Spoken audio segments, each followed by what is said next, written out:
salamat. Ate! Danny! Nandyan sila!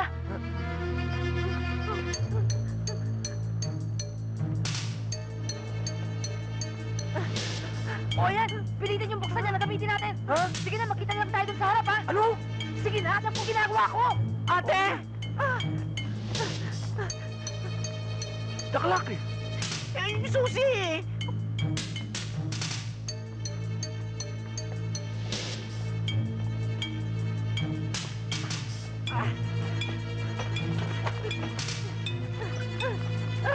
Bilisan mo! Buksan mo! Bilis! Dito! Sabihin mo, Danny! Alam mo na, sabihin mo, ayan na! Ayan na, Danny! Hey, stop!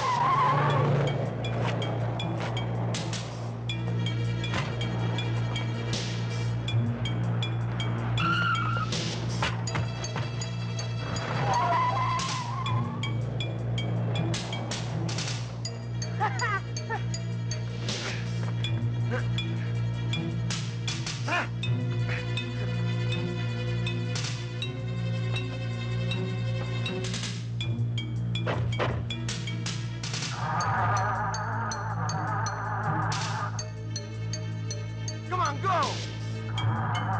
Shit! God damn it!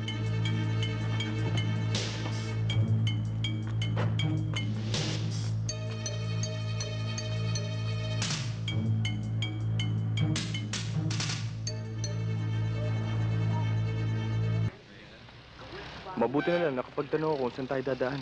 Oo. This? Okay. You want one more? That's nice.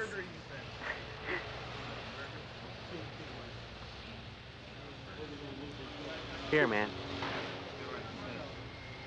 Happy Halloween! Ay, uy, Nako! Uy, si Lario! Oh, nasa likod ko lang kanina.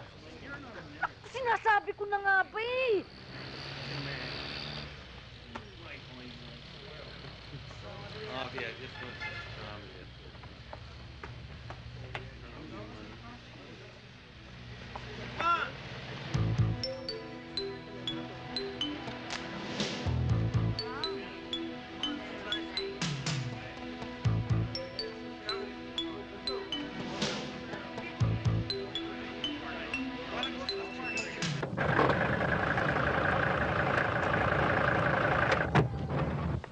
Hoy, bata! Ito ba ang bahay ni Salve? Opo. At Salve! May naghahanap sa'yo. Bakit, Enggoy? Salve Roque? Sino sila? Mama ni Carding. Nanay ho kayo ni Carding? Mama ni Ricardo Gonzalez. Biging ka ba? Pakakasalan ka raw ng anak ko. Totoo ba? Ho? Eh, wala pa naman akong sinasabi si Carding sa akin eh. Talagang walang sasabihin sa'yo. Dahil iniintay pang approval ko. Magkano? Salve? Ate, ang ate ko ho, si Ate Sean. Ang lolo ko ho at saka ang lola. Kami lang ho nakatira dito. Wala akong interes na makilala sila. Magkano? Magkano kailangan mo para kalimutan mo pakakasalan ka ng anak ko? Alam mo ba yan si Ricardo? Tuwing lalayas yan. Pagbabalik, kung sino-sinong babae ang mga karay-karay niyan. Mga oportunista. Alam mo ba, ang dami ko ng babaeng binayaran dyan.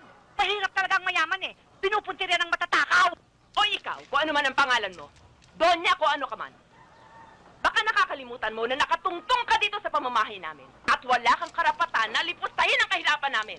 At bakit? Lisensyado ba yung bunganga mo na dumaktak dito? Ate, tama Ayan na. mo ko. Bakit? Bahay ba to?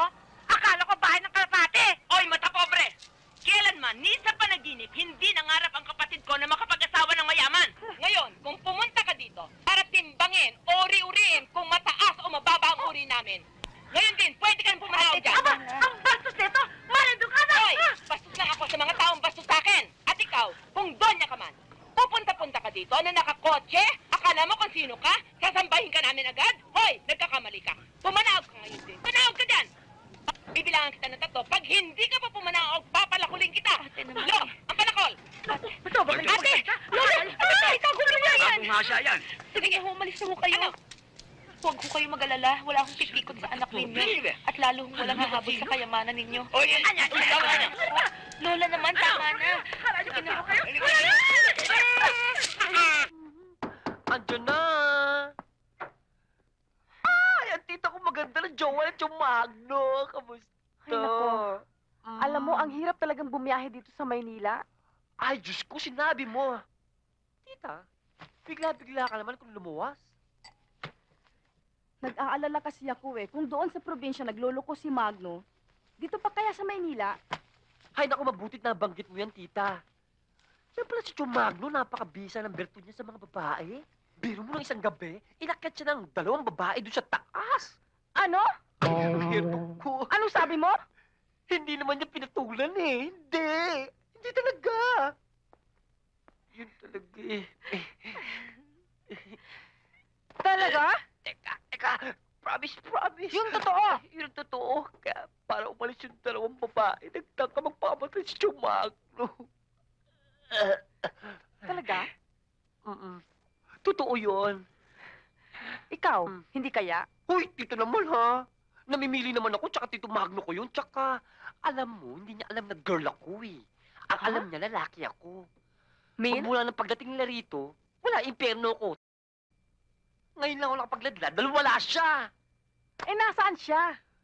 Naglalako. Ma'am, huwag ko kayo umalis, ma'am. Ma'am, magagalit to si sir, ma'am. Ano sasabihin ko pag umalis ka, ma'am? Problema mo na yon. Sabi mo, lumayas!